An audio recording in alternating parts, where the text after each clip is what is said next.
আমি তাদেরকে অনুরোধ করব তারা যেন দেশের মানুষের কথা বিবেচনা করেন। ক্ষমতা কারো জন্য চিরস্থায়ী নয়, যারা ছিলেন তাদের জন্য যেমন নয়, আজকে যারা এসেছেন তাদের জন্য চিরস্থায়ী নয়।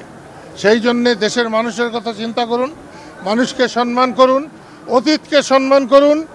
যাদের এই দেশের জন্য অবদান আছে তাদেরকে যথাযোগ্য সম্মান দিয়ে রাষ্ট্র চালাবার চেষ্টা করুন। এবং এই সময় আমি বলবো, আমি রাজনীতির সময় রাজনীতি করেছি, আমি এবাদতের সময় এবাদত করেছি, আমি যখন নামাজ পড়ি তখন নামাজই পড়ি। তারপরেও বলছি, এই অলি কামেলের মাজারে দাঁড়িয়ে বলছি, এই দেশের মানুষ চায় গণতন্ত্র, চায় ভোটাধিকার।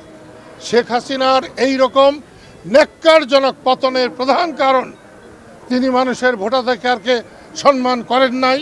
পরপর বেশ কয়েকবার মানুষকে সঠিকভাবে ভোট দিতে দেন নাই, যার ফল এটা হয়েছে। এবং দীর্ঘ সময় মানুষকে ভোটাধিকার ছাড়া রাখলে এখন যারা আছে তাদের পরিণত খুব ভালো হবে না। অতি সম্প্রতি বাংলাদেশে একটা মারাত্মক পরিবর্তন হয়েছে, কিন্তু অতীতকে বর্জন করে, অস্বীকার করে এই পরিবর্তন যদি কেউ করতে চায় তাহলে সে আহাম্মকের স্বর্গে বাস করছে। দুদিন পরে তাদেরকেও এরকম হতে হবে। তার অনাদর দেখে খুবই কষ্ট লাগে, খুব খারাপ লাগে। আজকে সকালে যে পত্রিকাগুলো পড়লাম তেমন কোনো পত্রিকাতেই হুজুর মাওলানা ভাসানীর খুব একটা উল্লেখ নেই। দু একটাতে আছে খুব ছোট করে, একটা দুটাতে দেখলাম সেই ভিতরে যে মাওলানা ভাসানীর জন্ম না হলে পাকিস্তান হতো না, পাকিস্তান না হলে বাংলাদেশ হতো না, বাংলাদেশ না হলে আজকের আমাদের এই অবস্থা হতো না।